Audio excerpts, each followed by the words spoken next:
Okay, thank you all for joining us, and thank you for your patience as we're getting things set up. I want to welcome you all to the very first student webcast that we put together. Today we have a very special program for you. We wanted to talk about some of the unique features that are available in some of the new 2013 products that Autodesk is going to be bringing out, and I have brought together a couple special guests to help me in this regard. So today we're going to be joined by Angela Chan, who's one of the technical product manager. I guess, what do you call it? You're a technical product marketing manager? Okay, I'm sorry. Sorry for botching that up on you. Very good. And we're also being joined by Mr. Jeffrey Pinheiro, whom many of you will notice or know as the Revit Kid. And we're trying something a little bit experimental here. Actually, I should introduce myself too. I'm sorry for just jumping right in. My name's Glenn Katz. I'm an AEC, Educational Solutions Specialist. I'm someone who basically spends a lot of time working with students and faculty at various universities, going around and basically helping people understand how to be successful with the products. And what we wanted to do is actually bring together a very special webinar series for you. This is going to be the first of several that are coming every few weeks. What we're going to be doing is basically looking at the unique features available, kind of sets at a time. So today we'll be looking at some of the things specifically in Revit that are all about integrated modeling. And in the next few weeks, we're going to be looking at things like, the issue of sustainability, some of the advanced features we're going to be looking at in terms of visualization, and 4 weeks out, or actually 4 sessions out, we're looking at some things that are all about construction management and some of the things we can use to actually bring our projects to completion. So let's just kind of give you a rundown of what we're going to be going through today, and then we'll just dive right in. Okay. On today's webcast, we're really going to be talking about what's new in Revit 2013 and focusing on just a couple of the unique features, and specific, the notion of integrated modeling, where you'll be seeing that a lot of the features that used to be located in Revit architecture, Revit structure, and Revit MEP are now integrated together into a single product, which should make it a whole lot easier to work, because as you're wanting to try and model all the aspects of the building, you need to go switching between 3 or 4 different products. Okay, we're also going to be looking specifically at some of the rendering enhancements that are available. So Angela's going to be walking us through some of the things we can do with rendering both in the product as well as some things out in the cloud. Next up, we're going to be talking to the Revit Kid, both about his experience and how he got to be the Revit Kid, and also how some of these things of working with the BIM modeling products are really helping him in his job, and really what he's doing as he shares this with people around the world. As a blogger and just kind of supporting folks through the Revit Kid blog site. Finally, we're going to be looking at some things that you can do to get started with today. So where we can download software, where we can go ahead and find tips, tricks, and really get going with learning help. So different things that you can use to get access to everything you need to get going today. And finally, we're going to spend some time just talking. And really, that's what I would like to differentiate this whole webcast series from a lot of different things you may have seen. This is really all about you and fundamentally giving you a chance to reach in, kind of talk with interesting people both at Autodesk and throughout the industry that we're going to be bringing together, other students and to kind of share their experiences working with Revit. But it's all about dialogue and really getting access to the information you need and getting it back to us. So as you're going through the whole session today, if you have any questions, please go ahead and just type them into that little chat window within Facecast. And my very able assistant, Miss Jenna, who is quietly sitting by just beside me here, she'll be summarizing some of that stuff and pausing us. You'll hear her voice chiming in at different times to get us focused on what it is that you're asking about, so that we can go ahead and make sure we're addressing what it is you want to see. So we're going to start out by looking at the existing product. Again, I'm Glenn, and Angela is going to be joining me, and here's our contact information if you'd like to get a hold of us. But let's go ahead and shift on over and just start you out with really looking at how the product looks in the new release. So let me go switching over to Revit 2013, and I'll bring that up bigger on my screen so you get a sense of what it's like. Okay, in many ways, this is going to look very familiar to you. A lot of things that are happening in the interface are very much the same as what you're used to. However, now you'll see, as opposed to a Home tab, we actually have an Architecture tab. And right next to it, we have a Structure tab, where all the structural modeling element features are there. And also the Systems tab, where things which were formerly in the Revit MEP product are located there. And the big thing to know about this entire suite of products is that they're all going to be working together. So if you want to be modeling a building that includes several different aspects, the structural and the MEP, you don't need to be switching between products. It's all available to you just right in that single interface. If you switch over to the Analyze tab, you'll see that a lot of the different analysis tools that we've had available in the past are also available there. The loads for the structural analysis and boundary conditions, things like spaces and zones, which were really part of the analysis of the MEP product, checking the systems, doing the energy analysis, if we're going to be doing sustainability design, it's all available to us just right within the same product. And the way this all gets controlled, just so you have a sense of it, is really just down in the options. You can go ahead and make this product look really whichever way you want to be applicable to your specific situation. So if you want to be looking at it from an architectural standpoint, the structural standpoint, if you don't need the structural tools, you can turn those off and simplify the interface. But it's all available to you. And part of the efficiency of this is now you'll have a single library. You don't need to switch between products. You don't need to keep 3 separate libraries on the, and you're loaded onto your machine. So that should hopefully simplify your life and make it a lot better. Okay. In terms of how we could actually use this, let me go ahead and switch on over to a different model. I'm going to actually bring up one that I've been working with in Revit 2012, but it'll give you a sense of really how this is all going to work for you in 2013. So for example, this is a model of a building. It's an architectural model, and it contains a little bit of detail in terms of what we'd like to see. If I go ahead and just take a look in the model, though, and let me just kind of take a look at it in a 3D section view, which might be a nice way to look at it. You can see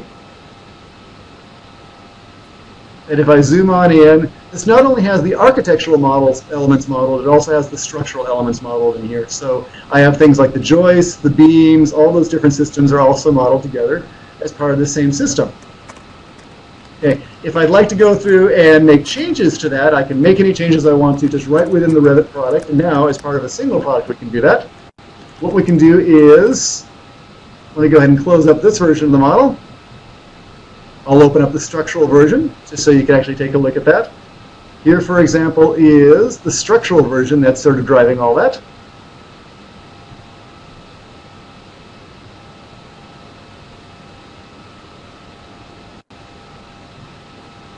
Let me show that in 3D.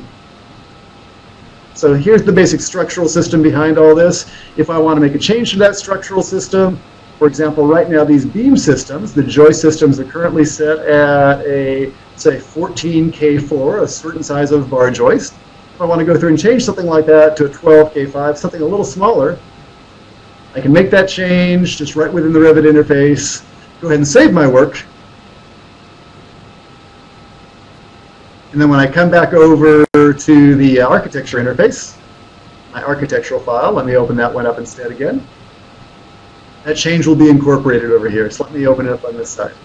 Now, I am actually working with 2 different models, and that's just sort of a style choice. You can either work with all these things in a single model file or in linked files. In industry, it's quite common that we actually work in linked files, that the structural engineers work and the architects' work get separated from each other, that we can kind of keep them isolated and kind of just handle that interface through linking the files together. But the nice thing about these linked files is any changes I make anywhere in that structural model actually are affecting what's happening over here in the architectural model. So if I'd go through and choose the size of these joists, they would actually now reflect that new size that I'd made over in the structural model. Now, just looking at it this way doesn't really show you the true value of this. So let me kind of show it to you a slightly different way. If you cut a building section,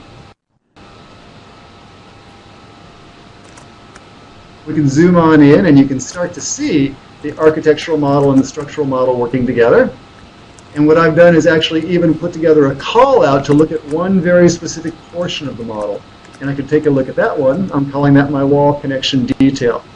Now, this is part of the power of BIM modeling. If you haven't actually got down to this level, this is how we can actually take our BIM model to actually start creating construction documents. So really, in the construction model, or in the BIM model, because I've modeled things accurately, the structural elements are here, the interaction with the architectural elements are here, and I really have something that I can now start to use as part of the beginning of construction details that will be part of my actual construction documents. Now, having things show up in models like this is really very nice in terms of what we need to do on the 2D drawings, but let me just kind of share with you one of my favorite kind of tips in terms of working with this, and that is how we could actually go through and make 3D details. And this is something that's been available in 2012, but it's even better in 2013 now that we have the different features related together. What you can do is start with a 3D view. I'm going to orient to view.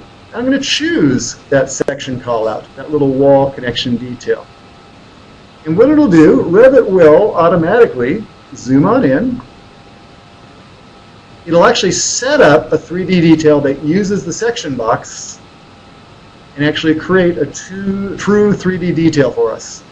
And that's actually a pretty fantastic detail because it's starting to show us things like the floor connection, the structural connections underneath here, the jamb and the sill details of the windows. And if I started putting the MEP elements in here, we'd also could see the ductwork and the registers actually coming right on down, so we can see the true interaction of all our different building systems, all within a single model. And that's, I think, really going to be part of the big power that's available to us through this integrated modeling, is we can get all this stuff in a single place.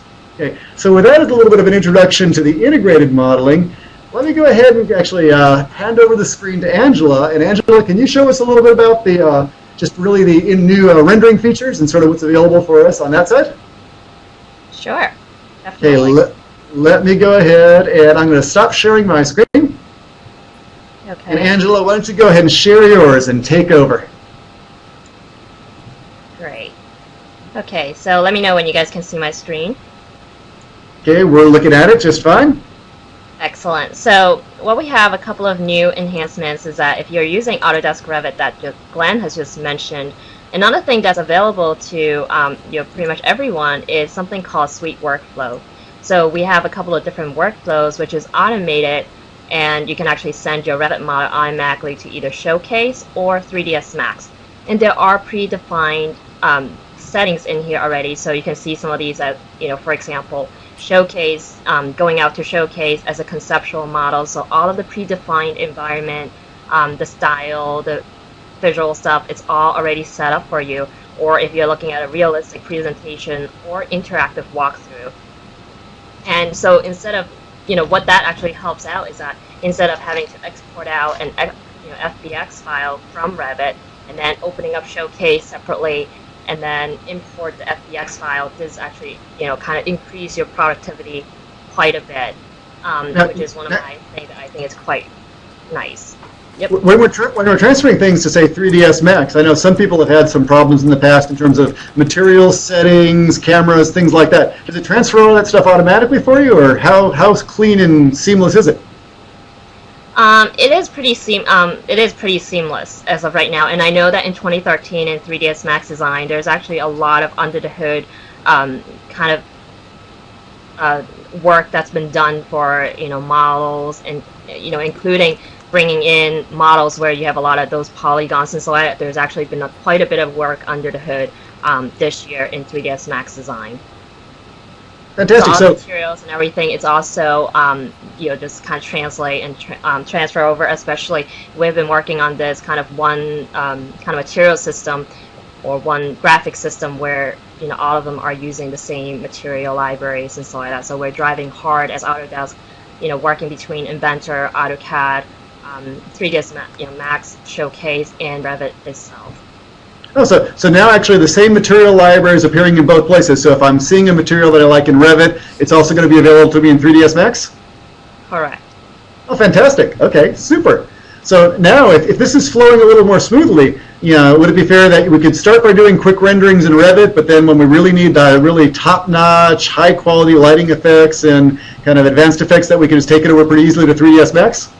Yeah, I mean, one of the things that I think everyone should definitely test out also is, for a really quick and dirty kind of thing, it's definitely Showcase. I think Showcase is a very easy and very powerful software that is, for students, for anybody, to actually present, doing some quick kind of orbiting, fly-throughs, animations, quick design alternatives where sometimes, in Revit alone, you would have to kind of duplicate all these different materials, different types, and so like that. Showcase allows you to do all of those design alternatives without duplicating all of those effort or changing your models at all. And then after that, bring it into 3ds Max to do a higher quality rendering.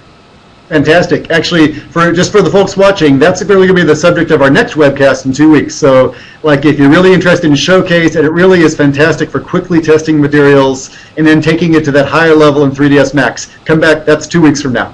Okay. Keep going, Angela. What else can you show us about what's happening with rendering? Tell me what's going on with all this cloud stuff. I've been hearing about that. What can you tell us about that? Yeah, so previously, if you guys actually been playing around with Project Neon, or last year we started to integrate the rendering in the cloud where you can actually put in an add-on into Revit. This year is actually being integrated within Revit itself.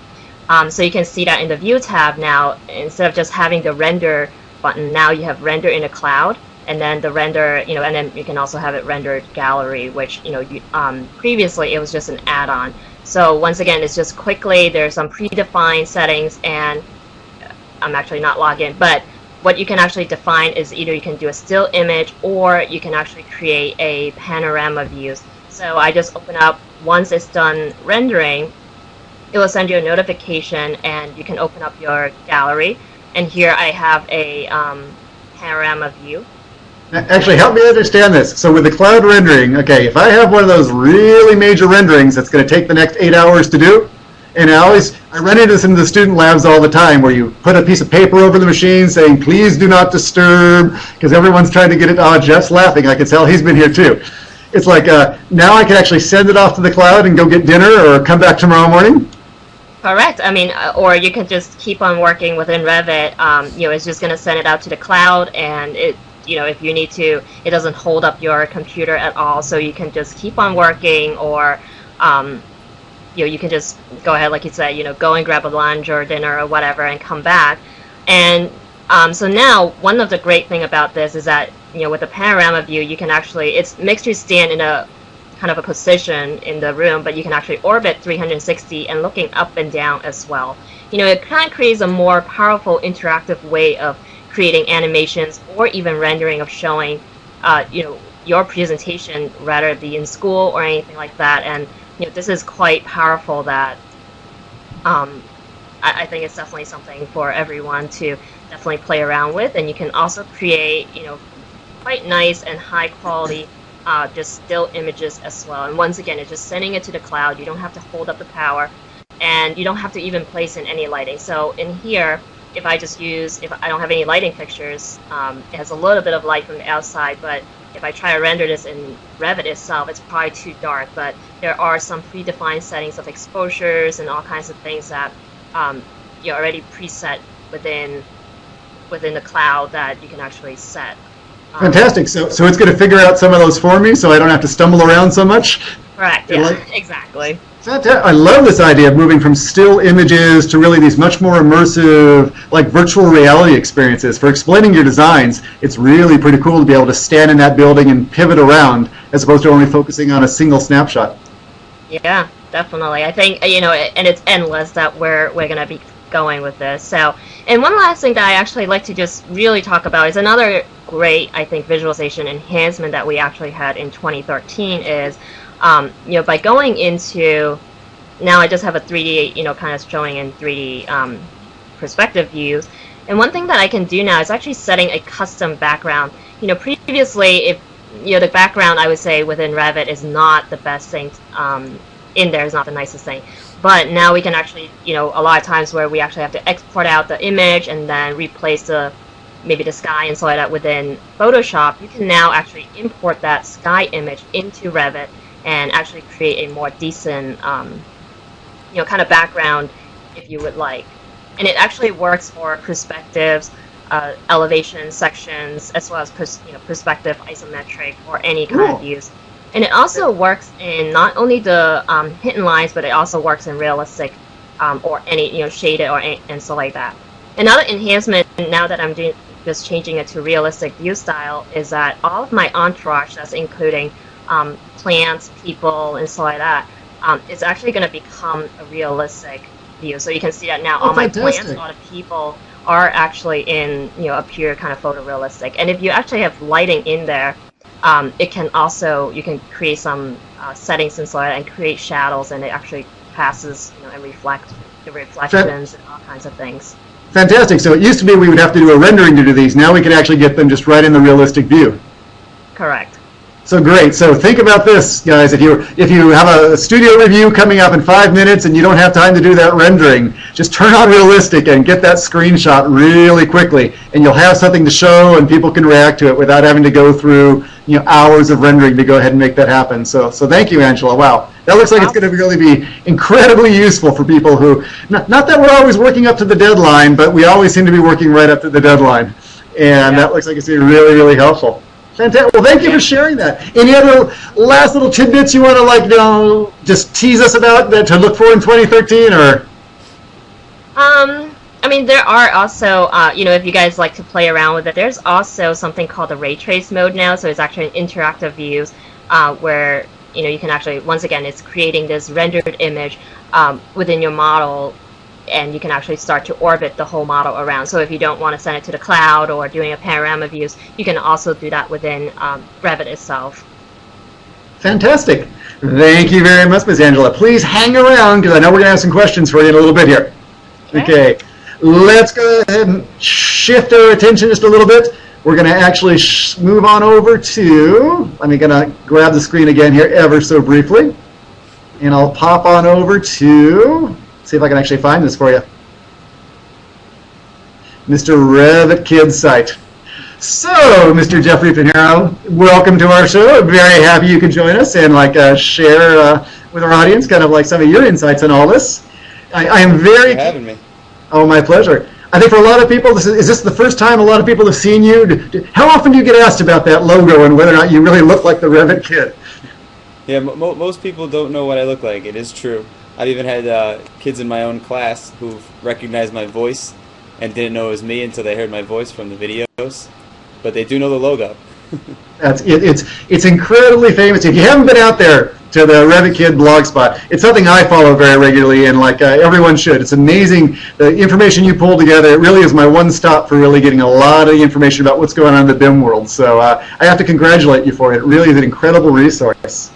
So actually, a little curious about the whole issue of really how you became the Revit Kid. How did you get started in school, and how did you start sharing? We have this whole notion of a student expert program, which is all about local experts in universities kind of sharing with other folks and trying to support each other and trying to develop more of a support community. How did you get started with all this? Well, I started using Revit quite a while ago.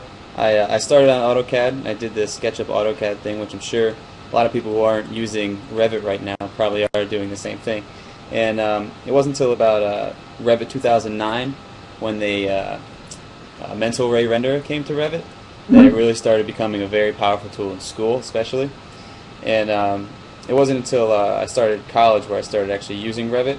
And the first studio I had, there was actually only about 2 other students in the class that even knew what the program was. And when I started learning it myself, my previous employer, him and I were sort of teaching each other here and there, but there was really nowhere to get the information.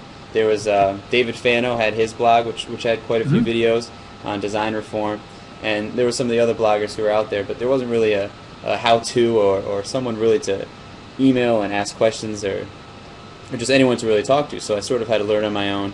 I still have the first Revit model. It's kind of funny some of the stuff that I did then, and how terribly bad the practices were. And we never should look back. That's always No. And to look at it now, it's kind of funny. But in school, it was when Mental Ray came out, so I started producing some renderings, and a lot of the other kids saw them and realized how powerful it was. So the next semester, half the class tried using Revit. And throughout it, obviously, they were asking me questions because I was the only one using it. And that's sort of when the idea came into my mind that maybe I need to create the place where people can ask, and maybe I should. There's sort of a void in the market as far as students and Revit, especially at that time. I mean, that was three and a half years ago. There really wasn't much talk about students using these programs. And even the student community was a lot harder to use. There was you needed a special email address from the university, and a lot of the people at your university didn't have any idea that they had such a username and email address. So even though they had this student community, they didn't even know how to give you the information. And so I sort of saw it as a hole in the information as far as using the software. And I found the software very powerful.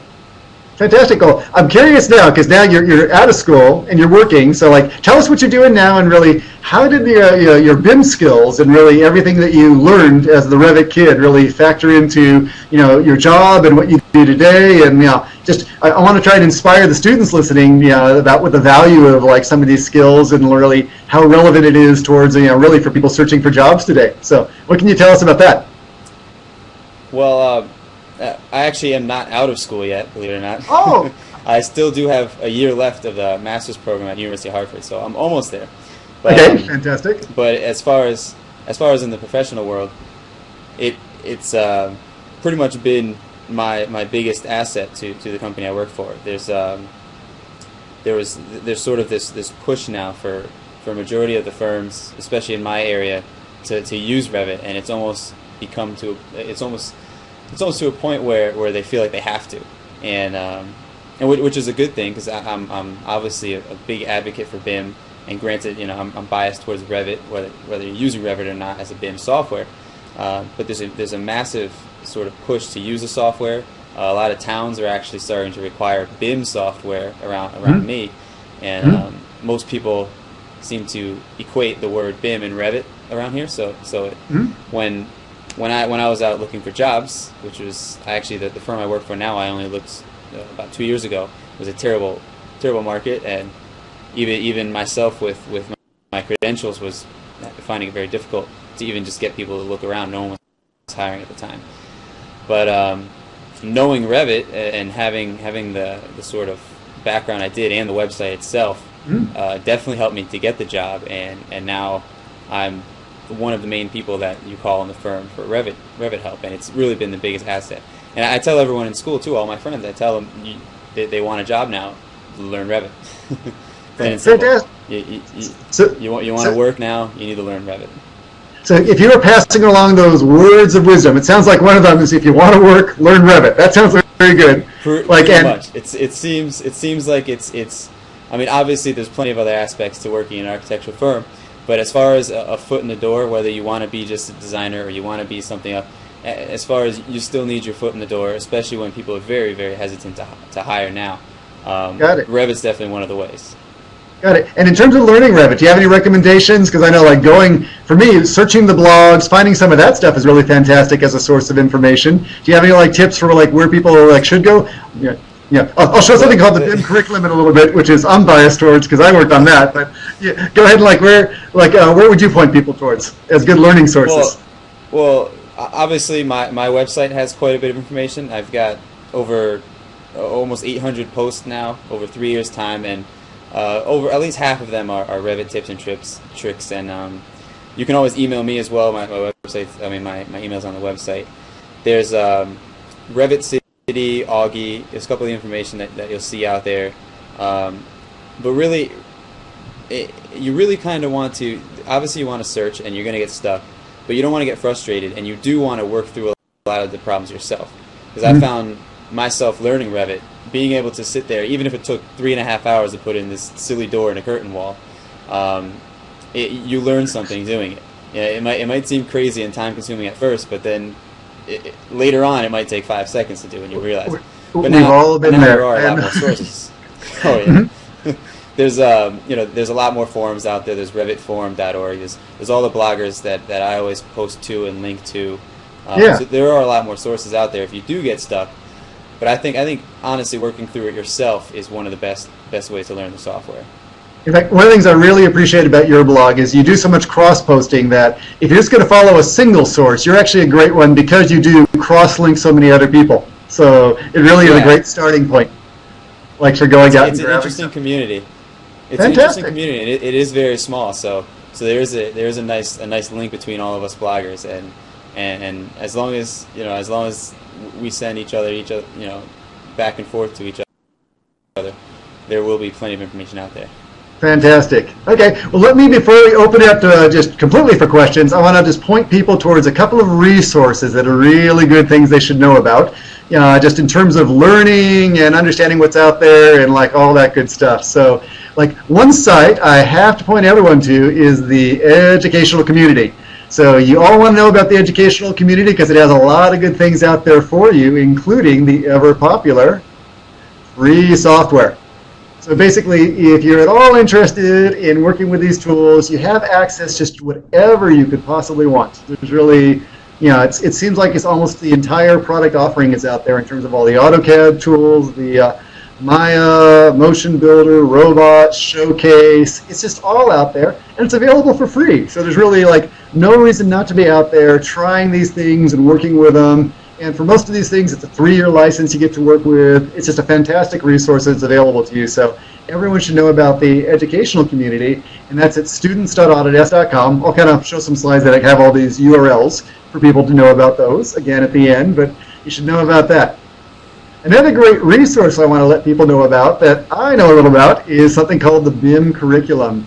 And the BIM curriculum is really a fantastic resource that really came out of, it was a lot of classes that I was doing at Stanford University, and I worked with the students there who were in my classes to go through and put together just a whole curriculum of different topics about everything from basic building modeling schools through green building design, multidisciplinary design, things like structural, electrical, plumbing, and mechanical, some of the things that are now part of the whole integrated building process, and even things about how we can extend BIM into things like fabrication or operations, or do model-based estimating. Just fantastic resources out there.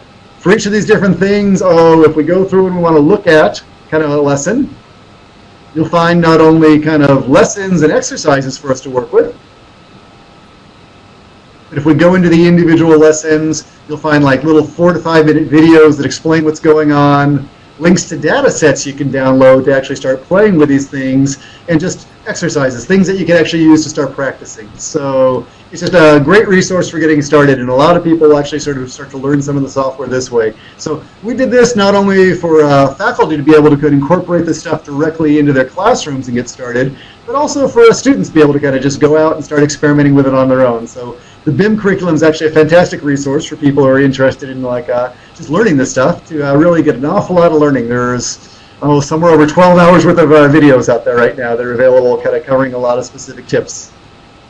Another good resource is the Sustainability Workshop. I want to point to that. If anyone's really interested in pursuing sustainable design, fantastic videos, data sets, not only tool-based, but really much broader than that about in terms of understanding all sorts of green design strategies. So you should know about some of those things. Okay, so let me go back over to PowerPoint ever so briefly and just kind of like review some of those URLs. Okay, students.autodesk.com is a great one for the free software. Oh, this is also where you need to go to get access to the cloud services. You need a students.autodesk account. You need an Autodesk account to be able to access the cloud services. So things like cloud rendering, you need to log in there.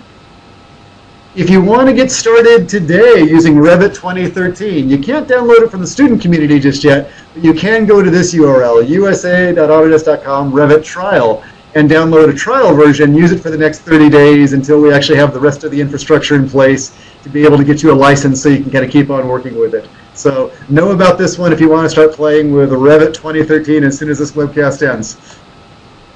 Okay, Project Vasari is another great site. If you're interested in energy modeling and sustainability design, like Project Vasari has a very fantastic tool called Vasari that you can work with. The Sustainability Workshop and the BIM curriculum are both available to you there. So somehow at the end of all this, what I really want to leave you with is this notion that, hey, we're showing you some interesting things, but what I really want you to think about is how you can get started today. And here's some things that you can do to start basically changing your world today. Start by just registering to become part of this community of other people who are also interested in changing their world. So start by registering at students.autodesk.com. Download some free software. Go ahead and start playing with this, learning this, and kind of becoming part of the discussion. And then really learn through the whole BIM and Sustainability Workshop. Okay, and go through there.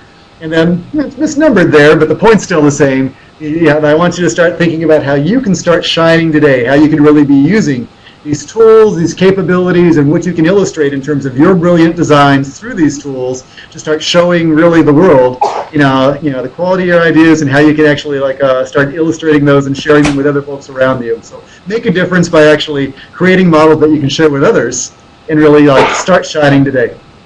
Okay, so at this point, I really want to just turn it over to just Q&A in terms of what's going on, and I think Ms. Janov has no worries. There's a question. Am I using the cloud for rendering? Am I using it as more powerful? I know. Okay, so the question is, if we're using cloud rendering, we're using a much more powerful computer than my own like laptop or desktop PC. And Angela, do you want to talk about that? Like when we're doing cloud rendering, where does the cloud rendering go? Where does the cloud rendering go? So we actually have cloud servers, Autodesk itself, and we have actually we're going to be making quite a bit of improvement in our infrastructure and everything to make it even more powerful. So it's actually going, we have our own servers that actually deals with that. So in terms of like the processing time, if it's taking me a long time on my little laptop to do this, is it more, is it generally faster, or like, what happens by sending it to the cloud? I mean, depending on the quality and everything, if you're doing one of the best quality, images or something, still images, I would say an average time that I've been doing is about, once it gets into the cloud and start rendering, it takes about 3 to 4 minutes in the cloud itself for a high quality. If you're doing a panorama, it could depend. So that image that you saw earlier, it actually took about 2 hours in a panorama to create that panorama high quality view.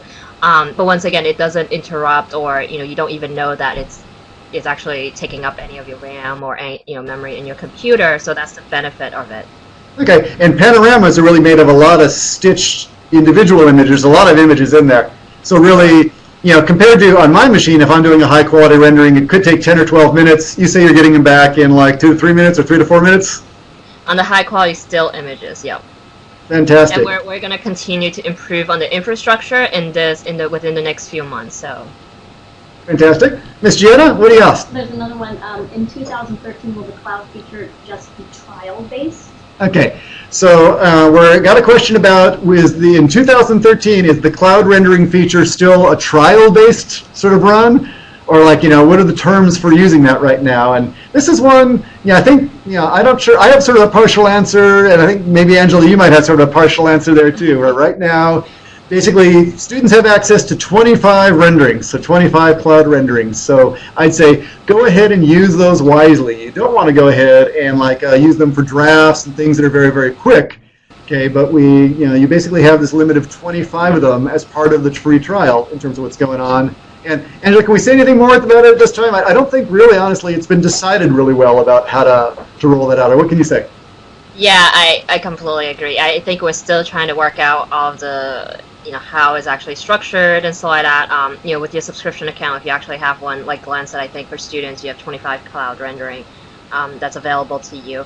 As to how much additional, if you want to purchase it or anything like that, I don't think there is a set price or set number that everyone's been thought about at this point. So to be decided, but in the meantime, let's do it this way. Think about it this way, cloud rendering sort of just saves you time. You could always still be rendering on your machine or in 3ds Max, so use them wisely. Save them for, those few nights right before the big final review where you're going to be up all night doing that 8-hour rendering. Use them then, as opposed to kind of blowing them along the way, because as a limited resource, you want to bank it for when it's really going to do you the most good. Oh, are there good books on Revit? That's actually a very good question. I'll poll other people about this. One of my favorites there's one called Mastering Revit Architecture. Okay, and they've had new releases of that every year. And it's actually one of the official training guides if you want to become certified in the whole process. I think is it Cybex who does that one?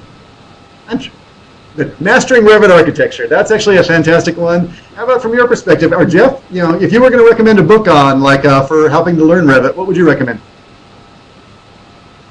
Well, I think the mastering one's very good. I have. He just happens to have one on the shelf behind him. Yeah. It's the advantage of being at home. I guess it's not on the shelf. It was the Revit for beginners or beginning Revit. I'll post it on the blog, I think, and it seems to be a very simple to follow book. Okay. It's a very for the standard. Mastering is obviously on a higher level than this one. Angela, any recommendations from your side? Yeah, I mean, I also teach a couple of colleges, so usually I would recommend, for people who are starting, I think, Paul Auburn's and as well as, I think James Van Leys has one. They're both really good. So from the student's point of view, if they can't follow along fast enough in school or in class, those are actually pretty good for them to actually review from what I've heard. Sounds good. Okay, here's another question that someone typed into a live stream Procaster window. Like, what's the time frame between for Revit 2013 is going to be available for students? So, Angela, what do we know about that? When do we think it's going to show up there? Or do we know? I think didn't Jeff make some kind of assumption a while back when it was going to be posted? Well, yeah, I made an assumption around the 18th or so, but I believe I checked earlier and I was able to download it. You're able to download the 30-day trial, is that correct, or did you get it from the student community? Yeah. Student community. It looks like it might be live. Oh wow. Interesting. That's news to me. So I haven't gone out there and checked it yet. I still downloaded the free trial. That's how dumb I am about this. So like, there's gonna be a huge run on the student community if that's actually correct. Okay. Yeah. Let me check one more time. No worries. As you check, I think that's all. It'll be soon, but I don't actually know the official date right offhand. And Angela, do you? No, I don't have the official date. No worries. Okay, let me get one other one on this feed over here. It says, is the BIM curriculum available to current Autodesk subscribers? And actually, that's available to anyone freely. It's available. Just go to bimcurriculum.autodesk.com. Anyone can get to it, subscriber or not. It's just available as a free resource, and people are using it all over the world in their classrooms to help teach this stuff. Okay, Ms. Jenna, what do you have for us? So this one's in the Autodesk Cloud Render Walkthroughs. Yes? So what about the Autodesk Cloud Render In Walkthroughs? the Autodesk Cloud Render Walkthroughs. Oh, that's interesting. Can the Autodesk Cloud Rendering, can we do walkthroughs with that? No, not yet. Not yet. So it's Okay. it's only a station position, and then you can orbit 360 as well as up and down. Okay, so you can, yeah. What am I about repeating this? You they actually heard it. I'm doing two things at once, reading things and like, never mind. Okay, thank you, Angela. Okay, but yeah, based on your answer, I get the idea there might be some more functionality coming later. Hopefully that's where we're going. Okay, very I can't good. speak about future. Oh, exactly. Okay, Jeff will, but I'll let Jeff speak then. he can speculate freely because that's what he's in the business of doing. That's good. Yes. Okay. I don't have any restrictions. No worries. Okay, here's one that came through on the Procast stream. Are the integrated files, the ones that have architecture, structure, and MEP, much bigger than the old files used to be? And File size doesn't change. If you're still doing link models and everything, it's still exactly the same. The main thing is that you actually get a broader set, access to a broader set of tools, and that's the main thing. Especially for architects, example for if you're doing an existing building and you need, there's some existing pipes and ducts and so on that might affect your design intent or something. It's always great to, put it in there. So previously, once again, is that you have to close down Revit Architecture, open up Revit MEP, place the ducts, close down Revit MEP, and open up Revit Architecture. So those are just a lot of time wasted, and especially in construction, it's actually a big push for BIM as well. Now there's a lot of requests, and they need every set of tools you can imagine between architects, MEP, and structure, and that's the whole reason why we ended up collaborating with all the tools again. To get the coordination amongst all those different disciplines to actually build the thing. So, most people never really thought about it, but your old RVT files could be opened in any of the different tools, in Revit Architecture, in Structure, or in MEP. It really is just the same file format. So the big difference is really now just the tools that are available to you in the Revit are different. Another thing that affects you a little bit, just in terms of your hard disk, is that as opposed to having 3 different copies of the libraries, now you have a single integrated version of the library. So that's actually pretty significant by the time you think about how big the library is. So I'll save you a little bit of disk. Previously, it was about approximately, if you add all three libraries together, it's approximately about 5 gigs of your hard space. And now it's probably around 2, I believe, after we combine into a single content library. That's 3 gigs I could use back. That's pretty good for all my big renderings. Yeah, okay. And just another tip is that you might, where Glenn was showing the whole, configuration thing, if you're not using the structural analysis, it's actually best practice to turn it off, just because it is, what it's doing is that constantly in the background, it's always running the analysis and trying to update the model. So if you don't need it, it's best practice to actually turn off the structural analysis. So that'll speed things up a little bit? Yeah. Fantastic. So it's not always generating the analytical model for structural. Very good tip. Okay, that's going to save some people some time. Very good. Okay, here's one that's coming through also on the Procaster stream. It's one that I get asked all the time. Will Revit be available for the Mac? Okay, and like, I don't have a good answer for that. Angela, I don't think you have a good answer for that. Yeah, I will be the first to say that I run Revit on the Mac, but I do it through Parallels. Okay, and that actually is a perfectly reasonable way to do it. So, I tend to work with Macs as my primary machines. I have a little MacBook Air, and I run things in Parallels with a 4 gig configuration and an SD kind of hard drive. It's very, very functional. I do everything on a MacBook Air in terms of doing that, but so and I have lots of data to kind of show what the speed hit is in terms of doing it that way versus running it under boot camp. That's perfectly a very good solution for any Mac users who want to get started with Revit 2013 today. I highly recommend doing that. I think that's really good. But Angela, you want to say anything at all about it? I don't think we can say anything about the future, right?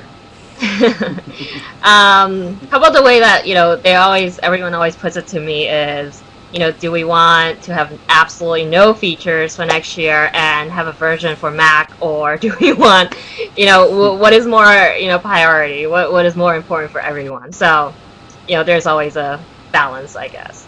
Okay, so I can't say anything about a Mac version coming out, but in the meantime, honestly, for anyone who wants to go ahead and play with it, send me an email, or we'll do something. I have a whole blog that's sort of part of my blog that's devoted to this whole notion of running it on a Mac, and it actually is a perfectly reasonable solution. So don't be just. I actually do run for my mobile computer is a MacBook Pro, so I too am running Revit on a Mac.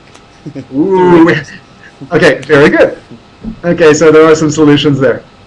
Okay, any other questions, Ms. Gianna? Okay, I think we may be pretty close then in terms of what's going on. So let's go ahead and we'll go ahead and wrap it up for today. I will thank my guests, Ms. Angela Chan and Mr. Jeffrey Pinheiro, for joining us for this very first inaugural webcast. I hope you guys have enjoyed it, who have been out there listening and have learned a little bit as part of this whole process.